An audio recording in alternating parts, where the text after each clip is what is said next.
Hola, buenos días a todos. Soy Nuño Rodrigo, soy subdirector de 5 días y redactor jefe del País.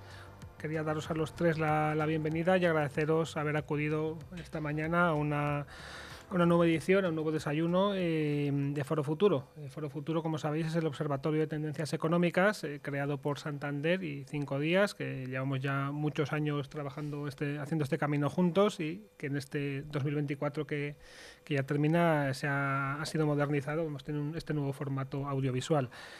El tema de hoy, como ya sabéis, es reto climático, renovables y financiación al consumo pro clima. La búsqueda de una economía menos intensiva en carbono y que mitigue el alcance de un cambio climático cuyos efectos ya estamos viendo, lamentablemente los vemos casi cada día en las noticias, es un reto para toda la sociedad, para las empresas, para las administraciones, para los ciudadanos. Parte de este reto está contenido en los objetivos de generación eléctrica renovable. Pero el reto climático no se queda ahí. Es mucho más ambicioso, hay muchos más proyectos, pero si hay algo en común de todos estos proyectos que es necesario acometer es las necesidades de inversión. Es un sector intensivo en inversión, en capital. Los promotores de estos proyectos o los que los idean no siempre tienen el músculo financiero para acometerlos. Bueno, muchos de ellos sí lo tienen, pero si solamente trabajasen con renovables, quien tenga un capital suficiente, pues obviamente no alcanzaríamos los objetivos. Es necesario, por tanto, la financiación. La pueden promover entidades financieras, fondos, inversores privados, todo tipo de agentes en el mundo financiero, que por suerte cada vez está más desarrollado este mercado. Hemos recorrido un camino muy largo, desde los últimos, casi desde la pandemia, incluso antes, se han acelerado muchísimo las inversiones en renovables, se han acelerado las inversiones ligadas a objetivos renovables. Pese a ello, lo que nos queda por recorrer, o la sensación de urgencia es casi incluso mayor. Creo que estamos aquí un poco para debatir en qué medida el capital privado puede ayudar a una tecnología que no solamente va a beneficiar a quien invierta en ella, sino al conjunto de la sociedad. Quería pasar a las presentaciones. Tengo a mi derecha Arturo Rojas, socio de AFI. Buenos días y bienvenido. Buenos días. Aquí a mi izquierda Lucas Anangüena, que es responsable global de finanzas sostenibles de Banco Santander. Muchas gracias y bienvenido. Buenos días, Nuño. Muchas gracias. Y tenemos a Enrique Castelló, director del Foro Sostenibilidad y Finanzas del Consejo General de Economistas. Buenos días y bienvenidos.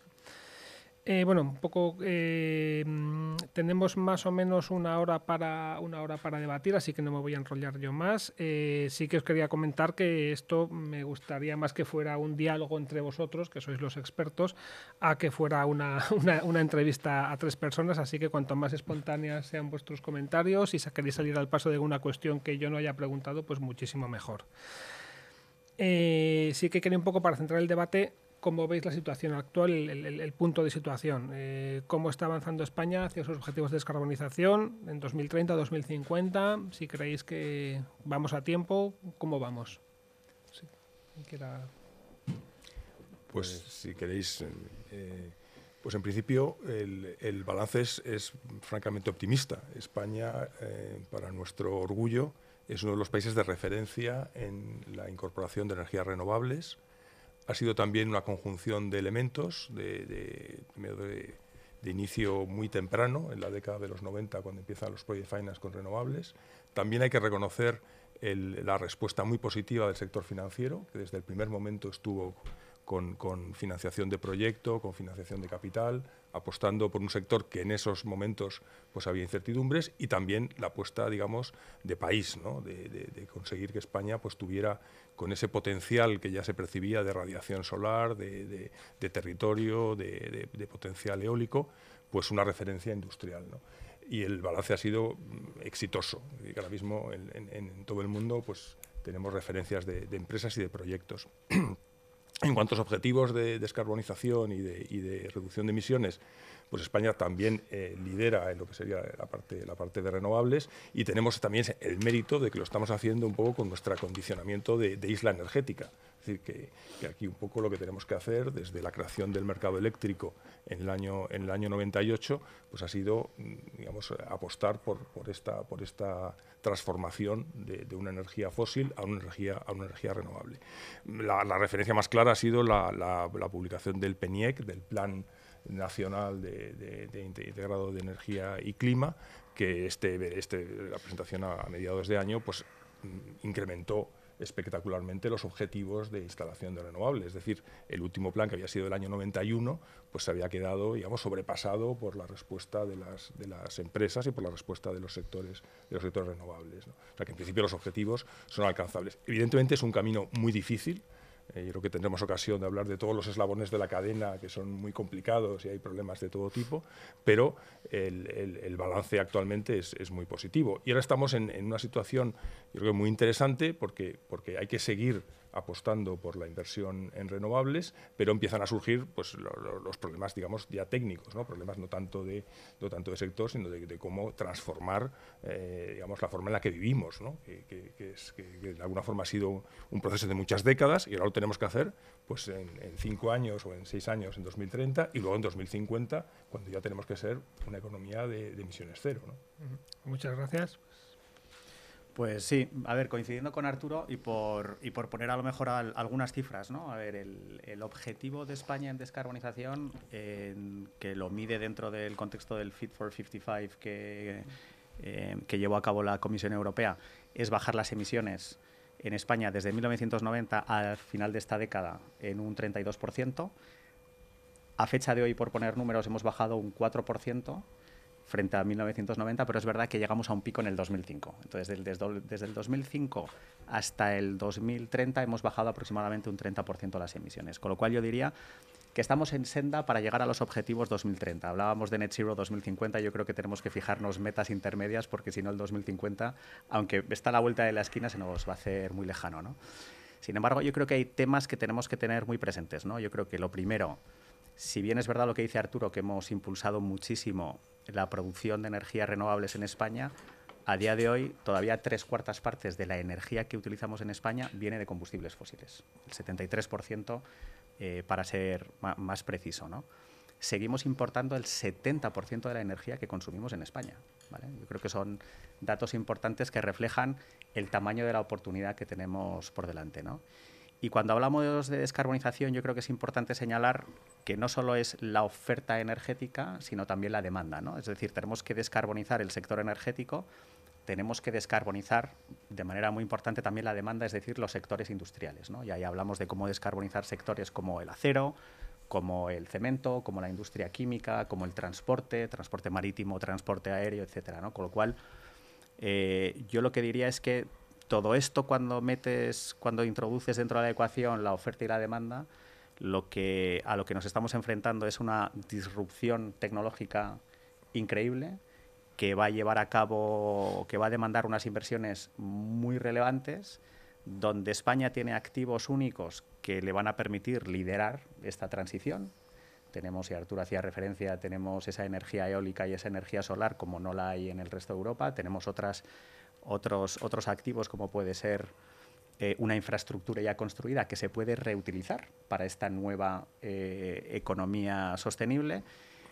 Tenemos acceso a CO2 biogénico, que podemos hablar más adelante qué es el CO2 biogénico y por qué es tan importante para la transición.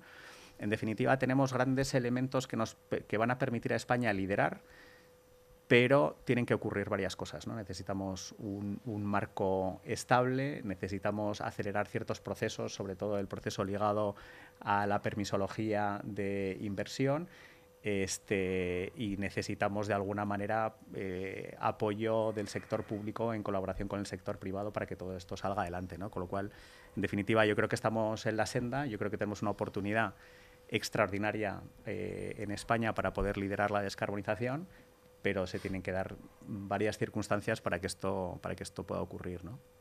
Muchas gracias, Enrique. Sí, muchas gracias. Yo quisiera, antes que nada, un reconocimiento a 5 días por organizar un foro de esta naturaleza y sobre todo porque permite compartir ideas de un tema de especial trascendencia a nivel no solamente nacional, sino mundial. Yo encuadraría un poco las ideas recogiendo lo que ha expuesto tanto Lucas como Arturo, hablando de la transición sostenible, porque es un vocablo que casi ya está manido, pero estamos ante un largo camino y complejo. ¿Por qué digo lo de sostenible?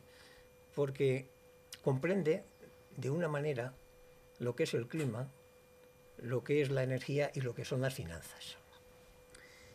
Con respecto al clima, hay que señalar que los estudios que se han venido elaborando y en los foros mundiales, como el Foro Económico Mundial de Davos, todos los años recuerda, al hablar de los riesgos, que uno de los riesgos más importantes en el mundo en que vivimos es el riesgo climático. Porque más allá de otros tantos riesgos de un entorno de policrisis, parece que la emergencia climática está allí, pero tenemos unos objetivos que cumplir, sobre todo la neutralidad climática en 2050. Por lo tanto, enmarco el clima o cambio climático como un reto, y así se exponía en el enunciado del lema de esta charla, como un riesgo global que permite soluciones globales. Como decía Harari hace ya unos años en su importante libro sobre las soluciones a los problemas globales, ¿no? Por lo tanto, ahí hay una cuestión de especial trascendencia. Luego, otra cuestión, la energía. Se habla incluso que la reindustrialización tiene como vector clave la energía. Es cierto que España es un referente en la transición energética, pero podemos hablar con posterioridad de las oportunidades y amenazas que tiene el sector energético. En este tema tenemos un nuevo mix energético, tenemos un compañero de viaje como son las nuevas tecnologías, porque ecología y tecnología son las que marcan el camino de la sostenibilidad medioambiental y, sobre todo, ese reto que es dejar atrás los combustibles fósiles para apostar por las nuevas energías renovables, limpias y más baratas posibles. Y paso a la tercera cuestión. Todas las reformas e inversiones que se puedan acometer, desde empezando por nuestro plan de reconstrucción, transformación y resiliencia de la Presidencia de Gobierno de 2021, pasando por el Plan de Acción de Finanzas Sostenibles de la Comisión Europea, para poder abordar ese denominado Plan Verde Europeo o Estrategia Green Deal, no podrá llevarse a cabo sin unos volúmenes importantes de financiación. Y aquí hay todo un abanico de posibilidades, desde los fondos Next Generation hasta las nuevas finanzas sostenibles, que es el paradigma de las finanzas, que contempla acciones medioambientales, sociales y de gobernanza, y sobre todo el importante papel del sector bancario español a través de las financiaciones climáticas. No cabe tampoco olvidar el papel también de las empresas, porque en definitiva, cuando hablamos de financiación, desde el punto de vista de la economía real, estamos hablando tanto de los bancos como de las empresas industriales. Y en este caso, tenemos también las importantes aportaciones del Banco Europeo de Inversiones, que está llamado a ser el Banco del Clima de la Unión Europea, el Instituto de Crédito Oficial, que canaliza importantes recursos financieros también en el tema de la transición energética, y los bonos verdes sociales y sostenibles, donde Iberdrola y el ICO han sido y son las pioneras de este mercado. Concluyo con esto como ideas para el desarrollo posterior. Señor, vamos a hablar con todo esto que comentas. Respecto a, es interesante lo que has comentado del riesgo climático, porque el jueves pasado en la presentación de perspectivas del Banco Central Europeo, la propia presidenta citó el riesgo del clima como uno de los riesgos que afronta la economía y en este caso la estabilidad financiera en Europa. Y retomando un poco tu guante sobre el tema de la inversión, sí que quería preguntaros en qué medida es esencial la financiación externa, si tenéis cifras de necesidades de financiación y qué entidades o cuál es el papel que juegan las entidades financieras en este contexto. No sé, Lucas, por ejemplo. Sí, a ver, bueno, yo creo que efectivamente a lo que nos enfrentamos para descarbonizar la economía, insisto, tanto desde el lado energético como el lado de la industria, de lo que estamos hablando es de inversiones muy importantes, ¿no? Ya solo en industria pensamos que en España se deberían invertir de aquí hacia final de la década al año unos 85.000 millones para descarbonizar la industria. Y desde el sector energético, en España, pensemos que de aquí hacia el final de la década, en los próximos 5 años, deberíamos construir y desarrollar el mismo número de megavatios, de gigavatios que hemos instalado durante toda la historia de España en los próximos 5 años, ¿no? O sea, la oportunidad es extraordinaria y el tamaño de la inversión también.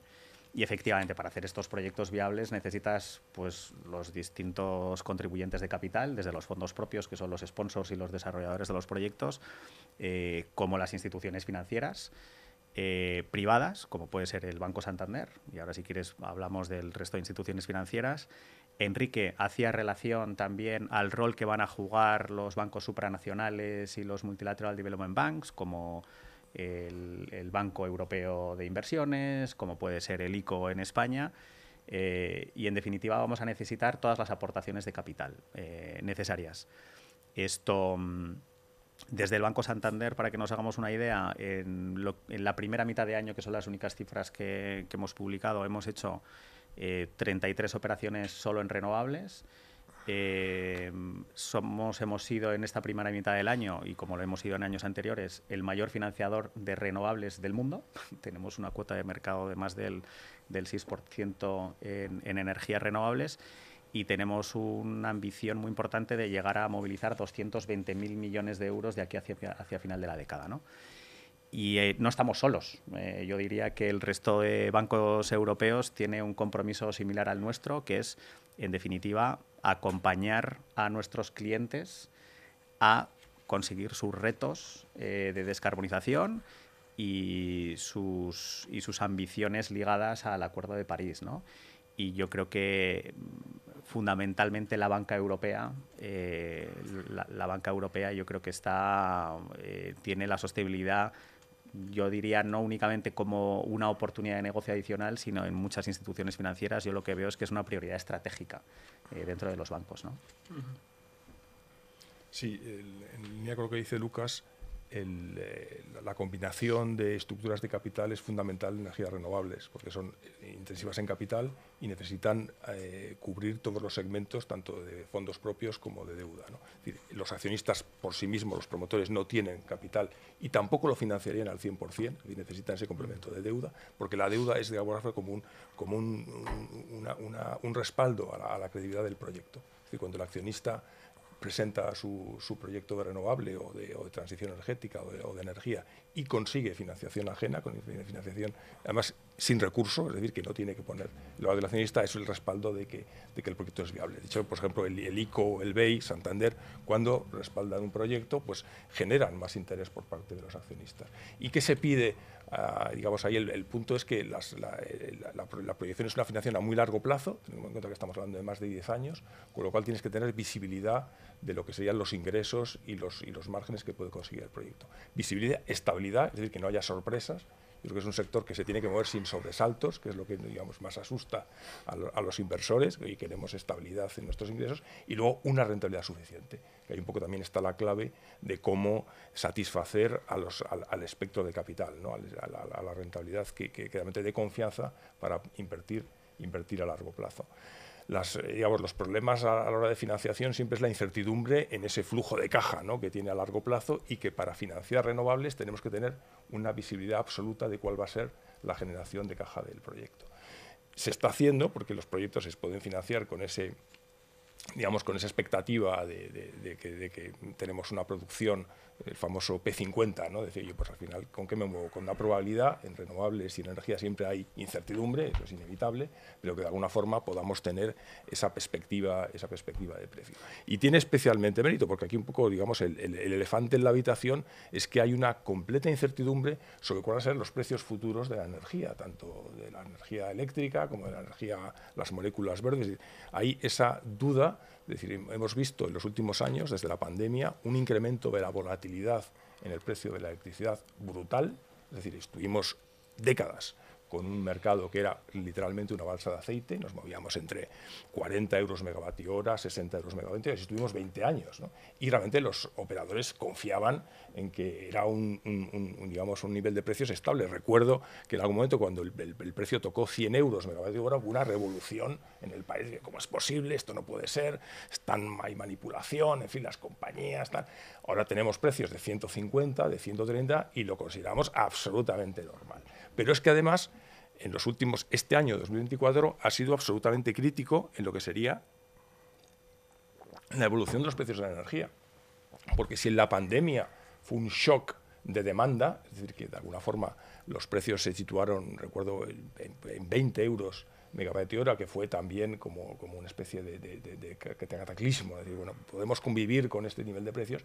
Este mes de abril de 2024 hemos tenido 14 euros megavatio hora de precio medio en el mercado eléctrico. Entonces, evidentemente, apostar por inversiones cuando puedes tener un mes 80 euros y al mes siguiente 14, pues hay que darle mucha confianza a los inversores. Es verdad que fue una conjunción de elementos de mucha energía hidráulica, mucho sol, mucho viento, en que desplazaron el precio, pero eso es lo que tenemos que solventar para que el inversor pueda y la financiación pueda entrar con confianza en un proyecto a 15 años sin más garantía que los flujos de caja del proyecto.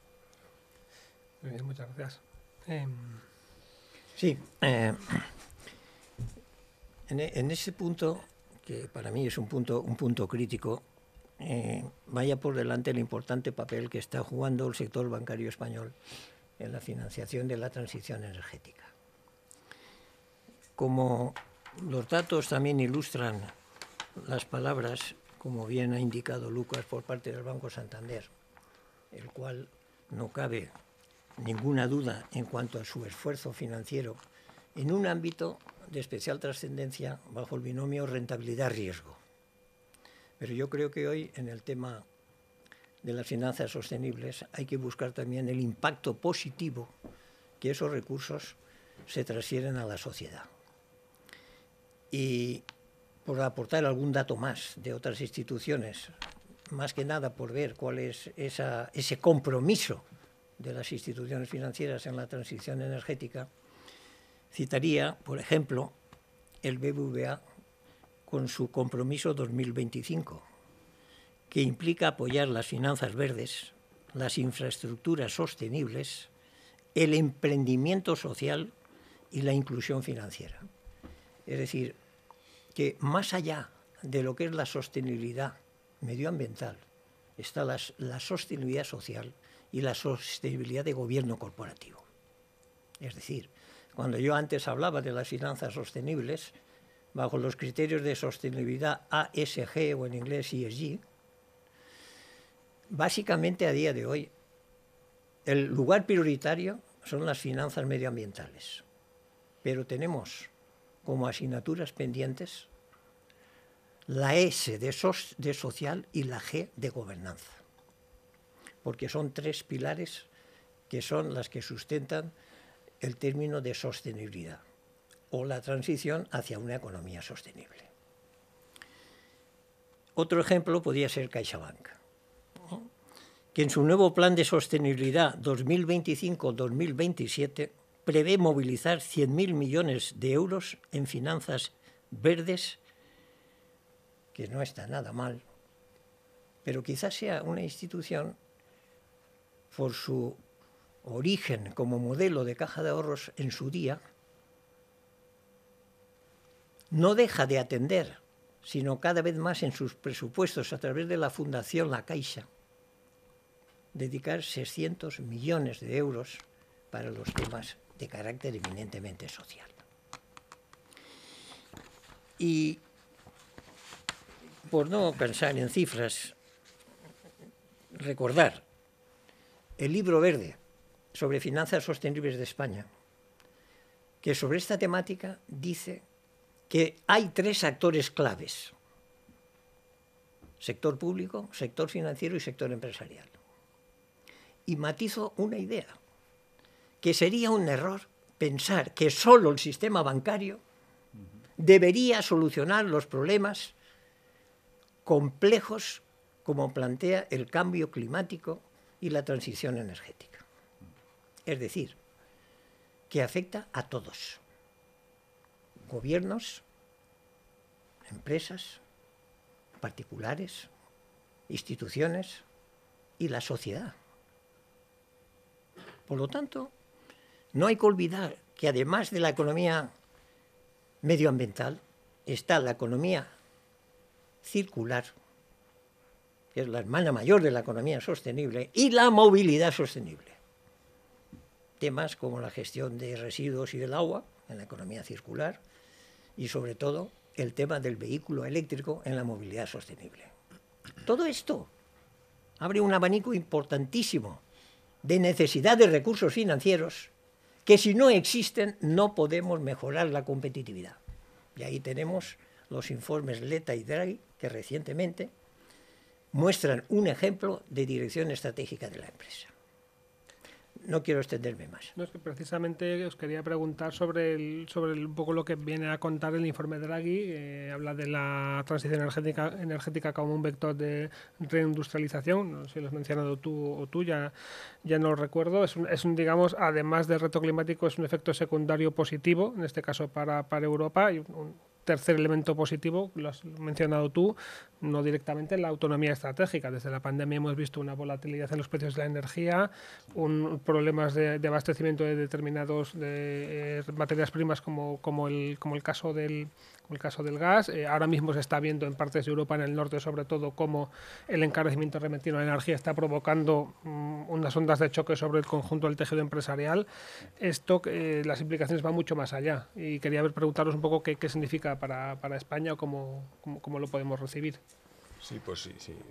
Realmente el informe Draghi ha sido una pieza relevante en el sentido de poner de manifiesto el problema que tiene Europa de productividad. No tenemos ya varios años en la que la economía estadounidense pues nos ha pasado, digamos, nos ha adelantado, y aquí estamos con un estancamiento en los ratios de productividad, ¿no? En parte porque ha habido un sector, que es el sector tecnológico, donde Estados Unidos ha liderado, y en España, en Europa nos hemos quedado un poco atrás con esta aplicación de la tecnología, ¿no? Entonces, evidentemente, la situación de competitividad es crítico, es decir, no podemos afrontar una transición penalizando nuestra posición competitiva en nuestra competitividad global, y la recomendación es hagamos una transición que permita que las compañías sean más competitivas, es decir, que al final pongamos el acento en los precios finales que van a soportar las empresas, ¿no?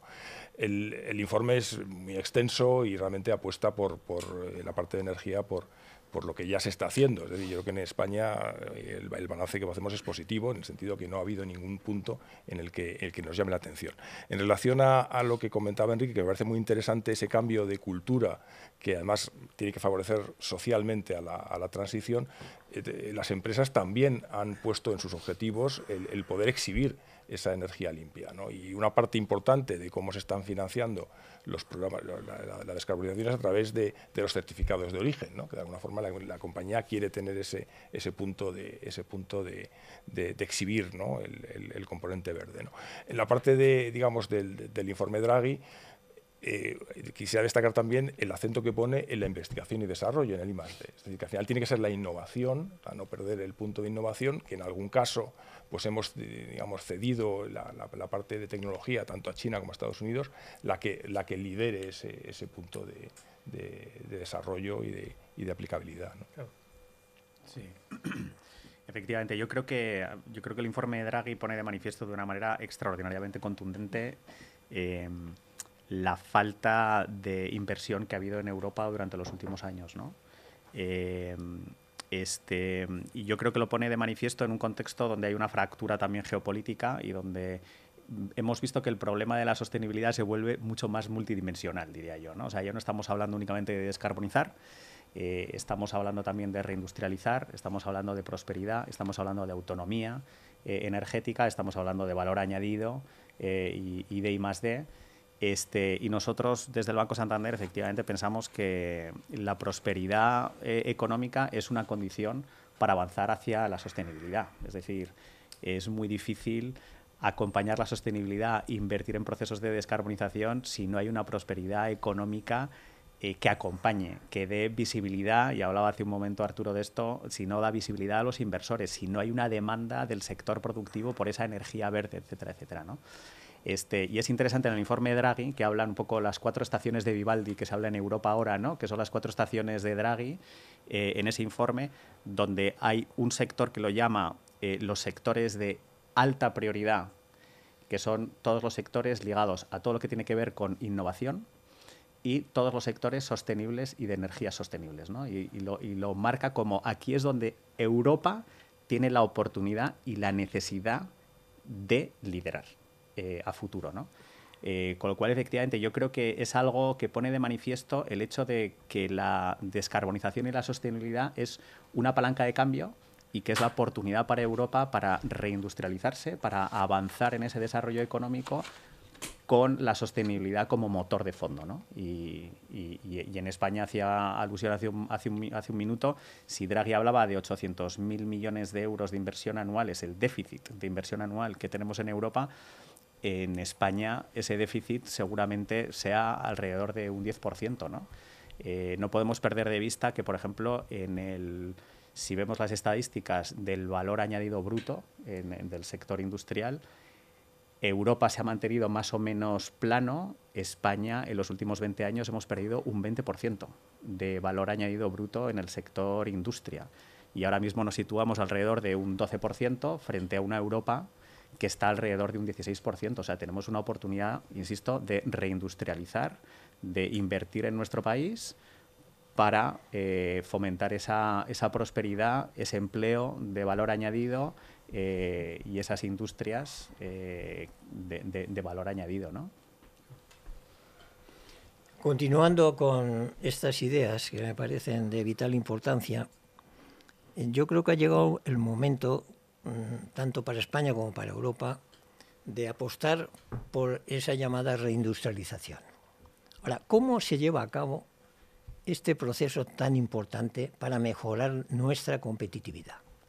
A mí me viene a la memoria el Horizonte 2020, que decía que en el año 20 debíamos de tener un peso del sector industrial que fuese del 20%.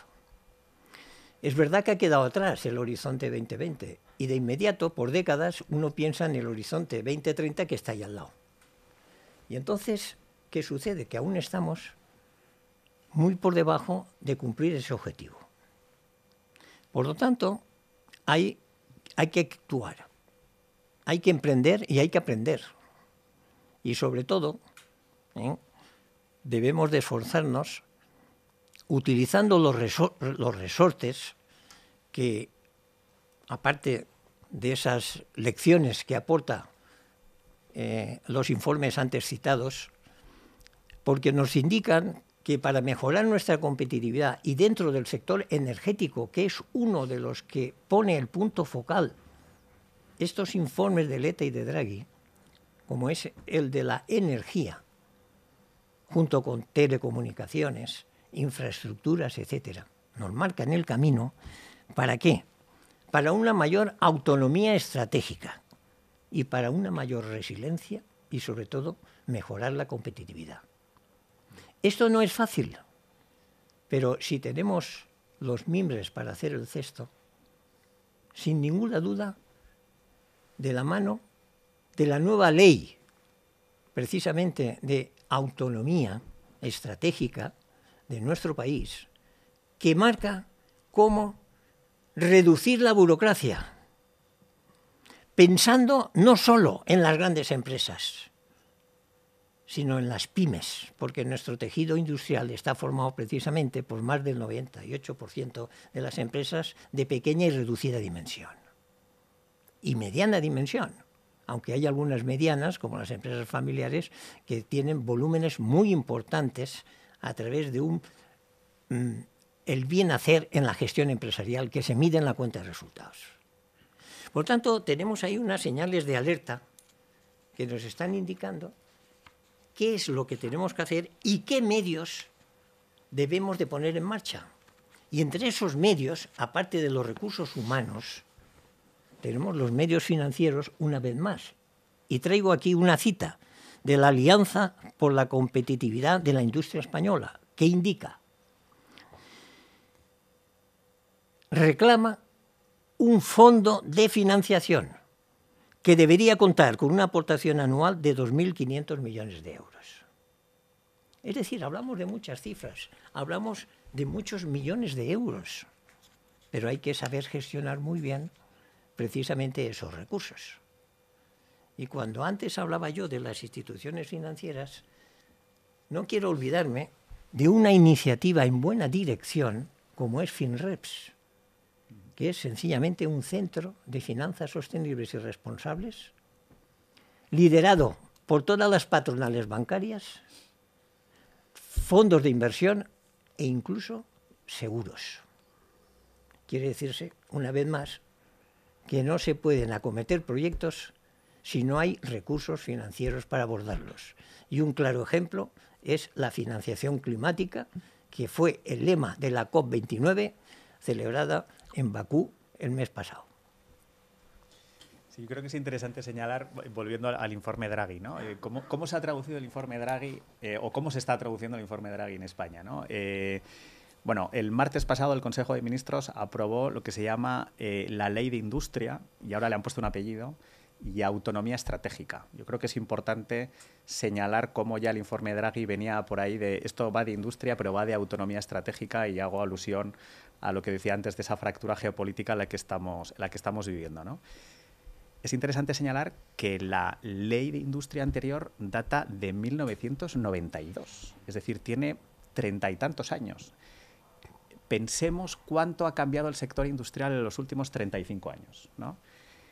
Pensemos qué significa para el sector industrial actual temas como la digitalización, como la inteligencia artificial, como la sostenibilidad, como la resiliencia, como la autonomía estratégica, como el talento, la innovación, el I+D, ¿no? O sea, yo creo que veníamos de un arquetipo que ya quedó obsoleto. Y no se trata, insisto, no es únicamente descarbonización, es que estamos hablando de temas tan importantes como la competitividad, ¿no? Entonces yo creo que ahí, por señalar algo muy positivo, es cuando vemos inversiones como, por ejemplo, la que se anunció el mismo día que el Consejo de Ministros aprobó esa Ley de Industria y Autonomía Estratégica. CATL, el gran fabricante de baterías chino, anuncia que va a invertir 4.000 millones en España conjuntamente con Stellantis para producir baterías.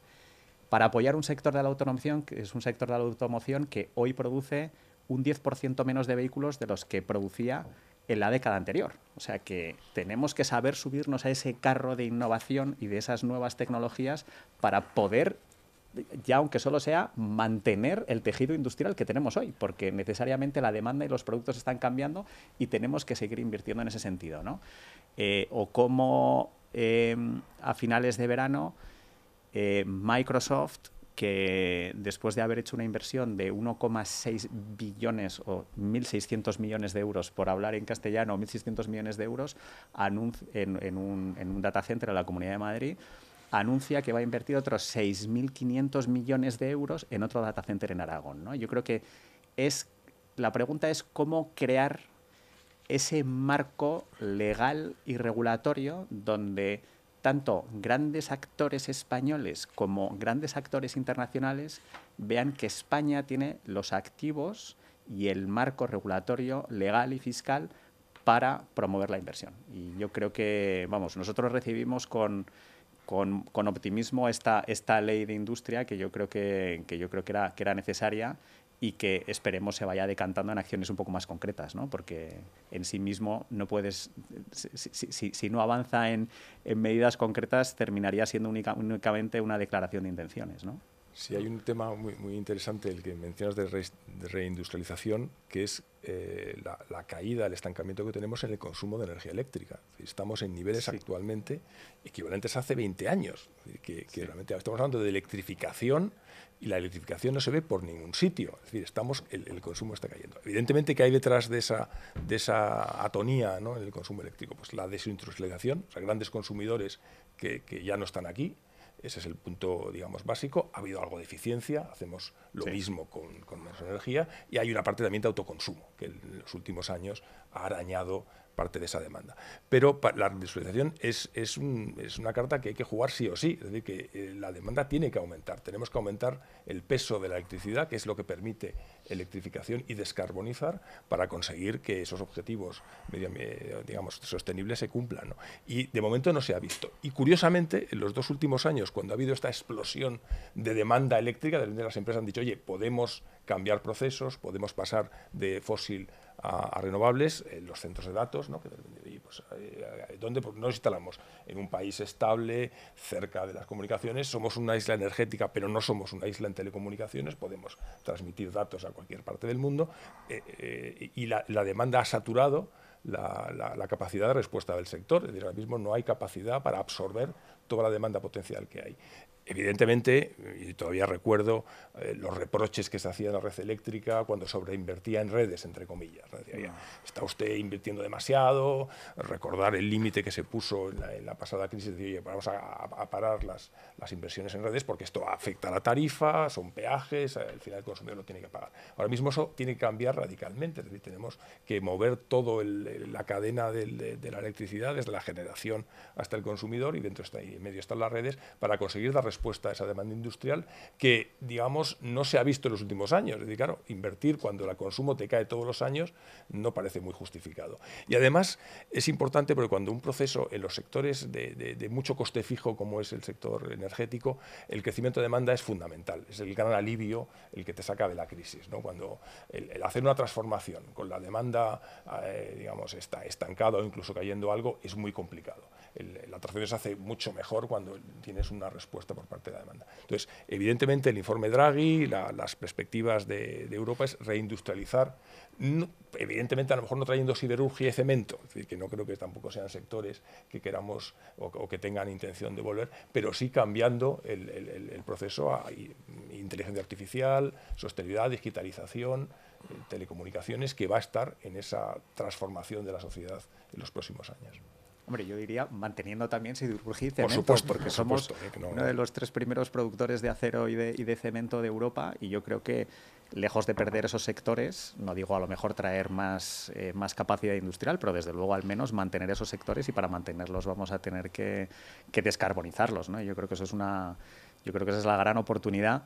Y hacías, Arturo, alusión hace un minuto al tema de los inversores necesitan esa visibilidad sobre la demanda, ¿no? Y cómo en renovables yo creo que está ya más o menos solucionado, porque muchos de los desarrolladores salen con PPAs, es decir, contratos a largo plazo para vender la energía, con lo cual en el momento en el que se ponen a construir el proyecto ya ha reducido los riesgos de cuánta energía, cuánto volumen de energía van a vender y a qué precio lo van a vender, porque ya la tienen toda vendida durante los próximos 15-20 años.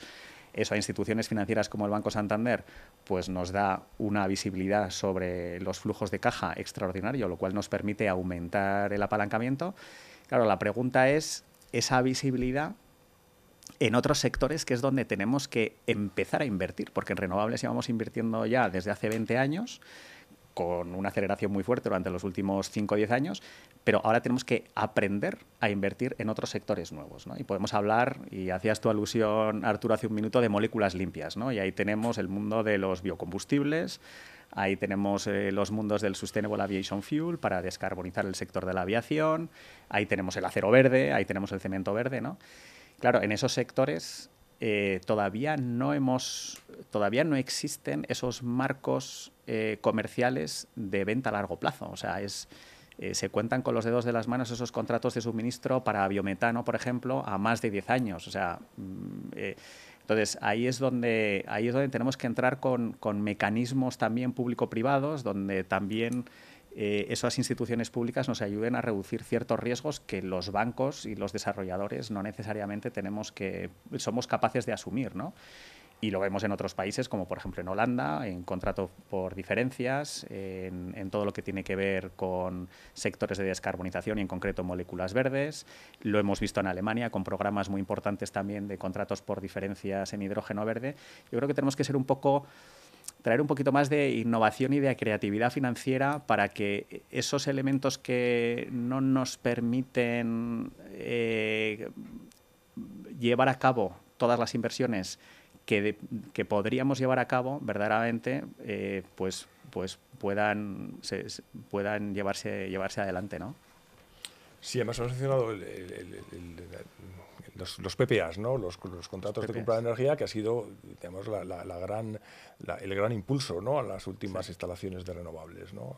Aquí hemos hecho mucha energía renovable con precio garantizado por parte del Estado, y la experiencia también fue un poco mala, ¿no?, por decirlo suavemente, porque efectivamente los precios, al final, la tecnología bajaba los precios y se quedaba una tecnología excesivamente cara, pero ahora mismo la respuesta, el guante lo ha tomado directamente las empresas, es decir, no ha habido que hacer ningún tipo de normativa especial. Es verdad que los contratos no son transparentes, cuesta negociarlos, pero se están complejizando. Es decir, al final, tanto el productor como la empresa están metiendo en un contrato a 10, 12 años capacidad para que sea bancarizable, que al final van al Banco Santander, van a la entidad financiera y dicen, oye, efectivamente, me creo la solvencia financiera de las dos partes, es decir, aquí el riesgo de crédito es muy importante, porque al final tienes un compromiso de un comprador a 12 años, es decir, te tienes que fiar que ese comprador va a estar con capacidad de pago para los próximos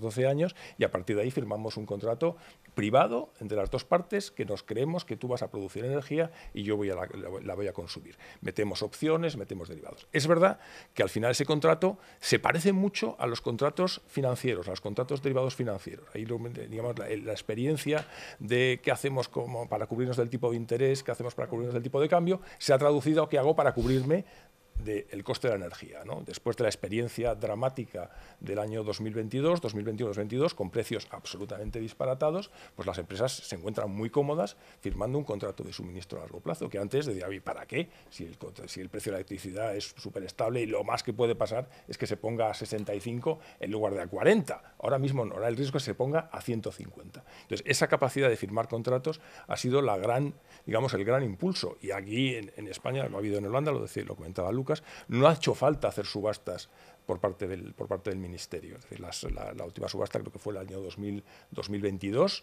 y realmente nadie las ha vuelto a reclamar. En algún momento habrá que tomar seguimos invirtiendo en renovables a un ritmo... Lo cual es el mejor indicador de que el mercado privado ya funciona, efectivamente, ¿no? Y esto yo creo que es una lección aprendida de que en un momento dado, y hablabas del feed-in tariff que ocurrió hace ya 20 años, ¿no? Sí, casi 20 años. Necesitas una cierta promoción del sector público para dar ciertas garantías, y una vez que la rueda se pone en marcha, eso ya el sector privado entra y dice, bueno, a partir de aquí ya retomamos nosotros y hacemos que esto ocurra, ¿no? Pero yo creo que es muy importante, ligando el tema de los PPAs, España es un líder mundial en términos de PPAs. Y si lo comparamos, por ejemplo, con una economía como Alemania, que tiene un sector industrial extraordinariamente potente, un sector químico extraordinariamente potente, que dependían de manera extraordinaria del gas que venía de Rusia, cuando vieron que el precio del gas pasó de unos 45 o 50 euros a 300, ¿qué ocurrió con la industria alemana? Pues que mucha de esa industria alemana tuvo que cerrar, y mucha de esa industria alemana todavía no ha vuelto a abrir, ¿no?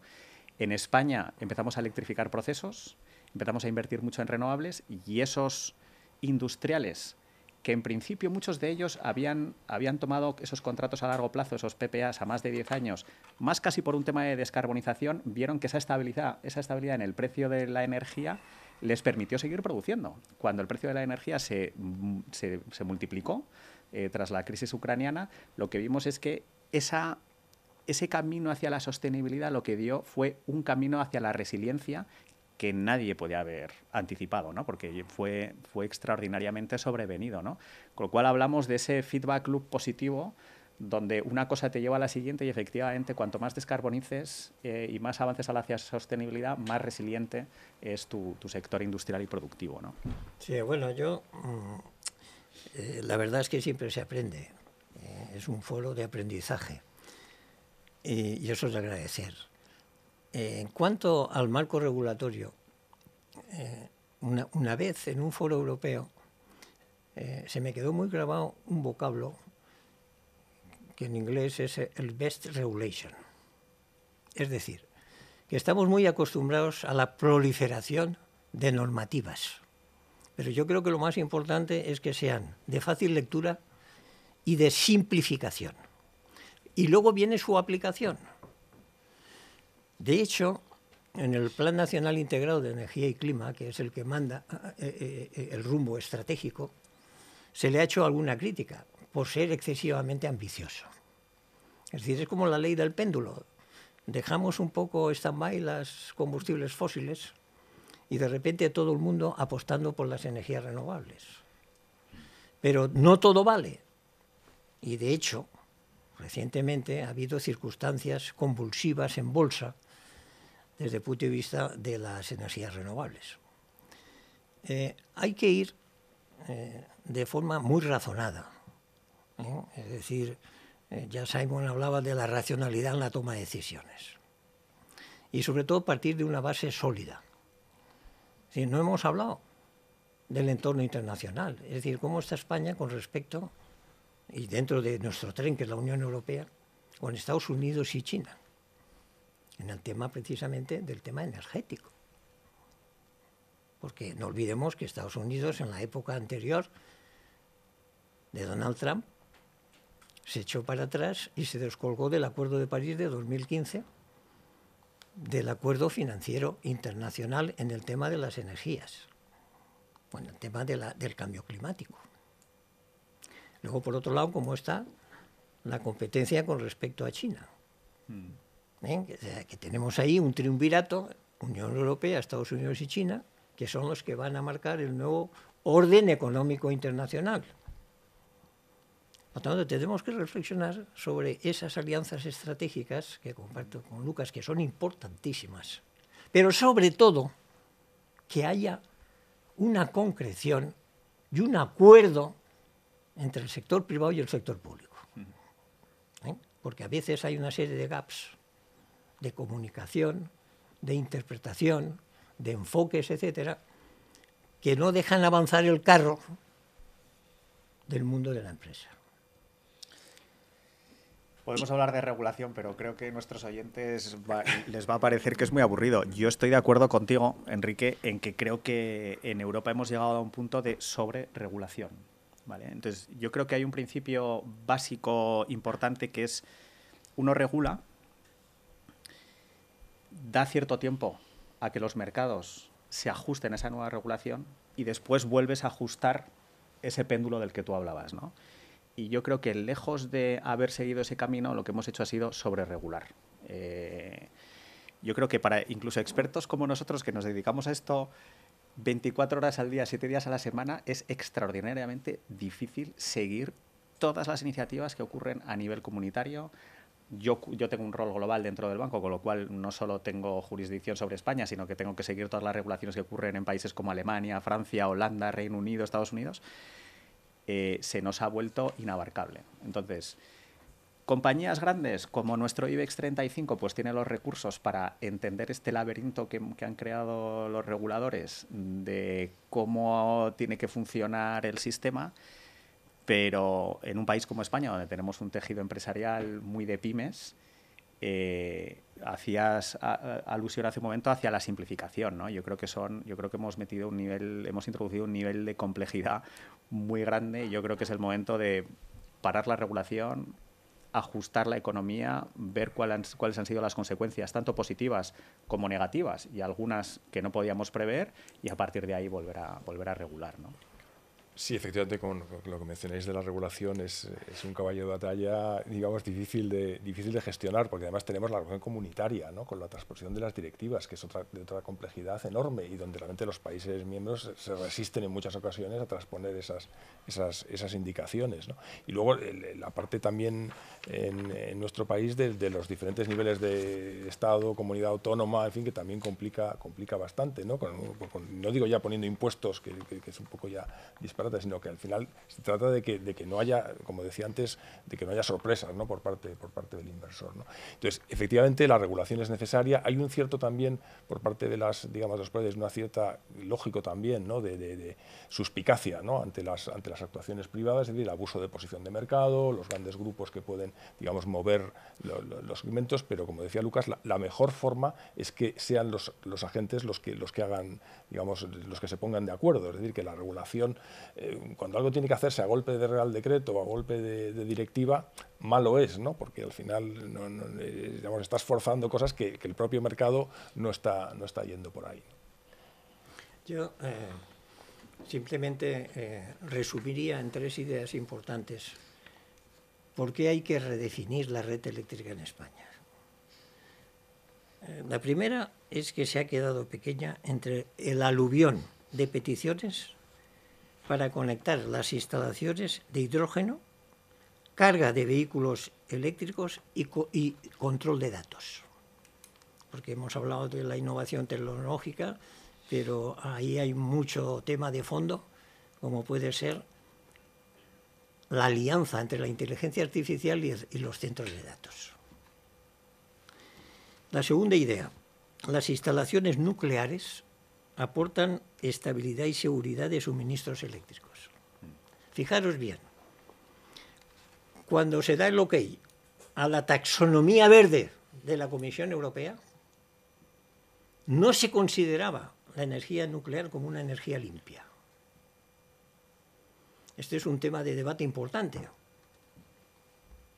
porque en Europa ya está reconocida la energía nuclear. Hablamos del hidrógeno verde, pero ¿cuál es el hidrógeno negro? Y tercero, se está avanzando en la puesta en marcha de un nuevo modelo de precios regulados de luz. Como tú decías, Lucas, qué difícil es entender el recibo de la luz. Y este es otro tema de debate complejo, de mucha enjundia, pero es muy importante en el día a día, a nivel de los hogares, por qué sube, por qué baja la luz, cuánto pago, qué parte del recibo de la luz va dedicada a los impuestos. Sí, lo que mencionas, Enrique, es importante porque hay una asignatura pendiente que es la gestión de la demanda. De alguna forma aquí hemos trabajado mucho con la oferta y el aplanar la curva, ¿no?, la curva horaria, ¿no?, que tenemos horas con precios muy baratos, horas con precios muy caros, digo, pues movamos energía de un sitio a otro. Y realmente el consumidor, no digo ya el industrial sí, pero el doméstico está un poco al margen de esos incentivos, ¿no? La señal de precio brilla por su ausencia en la mayoría de los contratos. No tenemos esa capacidad para decir, oye, el famoso pregunta de cuándo pongo la lavadora, es el clásico, pues eso no está resuelto. Y es una de las cosas que va a tener que pasar a futuro, es decir, porque aquí hay otra cosa que no hemos mencionado, que es el problema de almacenamiento, es decir, que al final vamos a un modelo de energías renovables que tenemos que solventar. ¿Qué pasa cuando no tenemos sol, cuando no hay viento? Si además tenemos poca agua, pues la posición se puede complicar. Y es una cuestión que está en toda Europa, está en todo el mundo y tiene visos de solucionarse. Es decir, yo creo que después de haber visto la transformación que hemos visto en el sector desde hace 30 años, cuando no había renovables, estaban las centrales de carbón, se pensaba en una cosa que eran los ciclos combinados, la situación actual pues, se terminará resolviendo. Es decir, conseguiremos aplanar esa curva, iremos también un poco la famosa tarifa plana eléctrica, ¿no? Es decir, que de alguna forma con el consumo, la producción sea abundante, que realmente no haya mucha diferencia de precio entre un momento y otro, no tengamos que preocuparnos de que diga, usted paga una cantidad fija, porque hay que pagar a renovables, hay que darle al inversor esa retribución, entonces hay que pagar la cantidad fija que sea y al final tengo mi energía y no tengo que preocuparme si la hora es cara o barata, porque las renovables, su precio marginal es cero y no tiene por qué oscilar, digamos, hora a hora o mes a mes. Sí. Y yo creo que ahí en el punto del almacenamiento que efectivamente en España todavía no hemos empezado. Es decir, o sea, la tecnología de almacenamiento electroquímico, es decir, con baterías, ya existe. Es verdad que en España tenemos mucha hidro, que no deja de ser, y mucha hidroeléctrica de bombeo, que no deja de ser almacenamiento, pero la tecnología electroquímica ya está en formato de baterías y vemos países como, yo diría, Inglaterra o Reino Unido, Holanda, Alemania, donde se están acometiendo inversiones gigantes en temas de almacenamiento, pero tienen un marco regulatorio donde hay un pago por capacidad, por ejemplo. Eso todavía no está regulado en España, ¿no? Entonces yo creo que ahí tenemos una oportunidad muy importante, efectivamente, porque estamos avanzando más rápido que muchos Estados miembros en términos de electrificación y de renovables, pero no tenemos ese marco regulatorio, ¿no?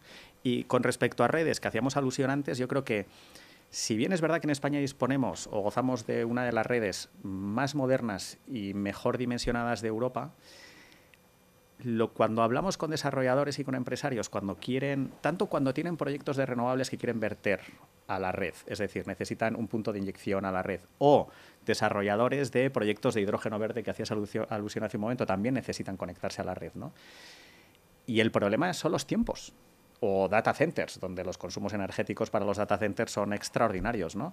Entonces tú haces una aplicación, se te dice si se te va a otorgar o no ese punto de conexión, pero hasta que te dicen dónde y en qué condiciones, pues pueden pasar hasta 5 años, ¿no? Y esto es algo donde hablamos de acelerar la transición energética, hablamos de que las inversiones que no se hagan en este país se van a tener que hacer necesariamente en otro, y los empresarios y los inversores no tienen 5 años para esperar, ¿no? Entonces yo creo que hay una oportunidad extraordinaria simplemente en acelerar esos procesos puramente administrativos, ¿no? Precisamente nos hemos ido un poco ya de tiempo. Yo seguiría aquí durante la mañana y quizá la tarde, porque los temas que estáis sacando son súper interesantes. Sí que quería un poco cerrar el debate preguntando en la línea, en algo que ya está sobrevolando. ¿Qué retos, o sea, cómo alinear las piezas o qué piezas faltan por alinear o en qué medida están alineadas las piezas de regulación, supervisión, costes financieros, visibilidad de ingresos, tecnología, infraestructuras, en este caso de redes? O sea, ¿cómo están alineadas las piezas? ¿Qué falta por alinear para que España tenga, como decías, una ventaja competitiva en este entorno nuevo, de de reindustrialización, transición energética, inteligencia artificial y centros de datos y nuevas soluciones? Y ya de paso, si me contáis lo que es el CO2 biogénico y la molécula verde, encantado, porque no lo sabía. Bueno, yo creo que lo que se necesita, yo creo que lo hemos tocado de una manera u otra todos, ¿no? Yo creo que lo que necesitamos es un marco legal y regulatorio que sea previsible y que dé estabilidad. Los inversores quieren previsibilidad y estabilidad en el marco regulatorio, que no haya cambios y que no haya sorpresas, porque estamos hablando de inversiones que van más allá de 10 años. Entonces, esa visibilidad es importante. 2, hablamos de simplificación en los procesos burocráticos, porque toda inversión requiere de procesos de aprobación. 3, agilidad en esa toma de decisiones, conexiones a la red, permisos para construir, etcétera. Elementos creativos o innovadores de transferencia de riesgos en los distintos proyectos. Hay riesgos que tiene que asumir el empresario, hay riesgos que tienen que asumir los bancos, pero hay otros riesgos, sobre todo al principio de la curva de adopción de ciertas tecnologías, que los tiene que asumir necesariamente el sector público. Pues ya se ha hecho eso. Y ya se ha hecho, hemos probado que funcionó, y que eso lo que permite es salir de esas fases iniciales de la curva S y que el mercado madure, ¿no? Con lo cual, yo creo que son temas tangibles que tienen solución. Y la oportunidad está ahí y amerita que estos temas se solucionen, porque, insisto, hablamos de lo que puede ser un impacto muy importante en el Producto Interior Bruto. Nosotros estimamos que puede tener un impacto, llevar a cabo o no esta transición energética de manera correcta o no, nos jugamos entre 10 o 20 puntos de Producto Interior Bruto, con lo cual, verdaderamente, este tipo de debates y estas soluciones a las que apuntaba hace un momento, verdaderamente ameritan que tanto el sector público como el sector privado se sienten a solucionar estos elementos de manera urgente. Sí, coincido con lo que dice Lucas, ¿no? Realmente la clave es ese apoyo público inicial, esa sensación de que hay que dar un primer impulso donde no sea, digamos, lanzar el Real Decreto y que los privados se pongan de acuerdo, sino dar esa ventaja, incluso a lo mejor con un cierto coste, ¿no? Con un cierto, pues, las primas, ¿no? Puede haber una cierta subvención en en ese arranque de transformación en el sector energético.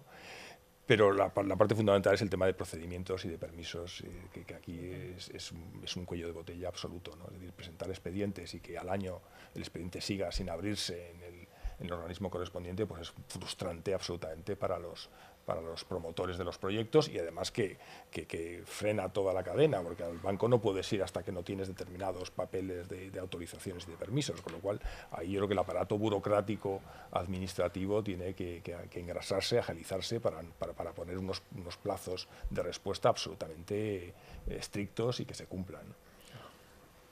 Sí, por mi parte, muy brevemente sintetizaría cuáles son las expectativas de futuro en un gran mercado energético como es el español.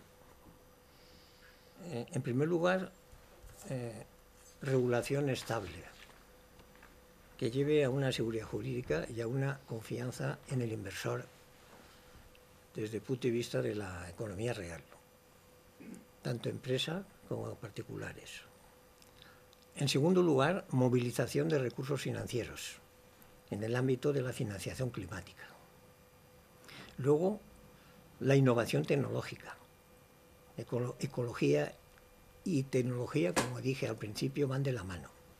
Y tan es así que en España, en el año 2023, la tecnología climática representa casi el 25% de la inversión total en el sector energético.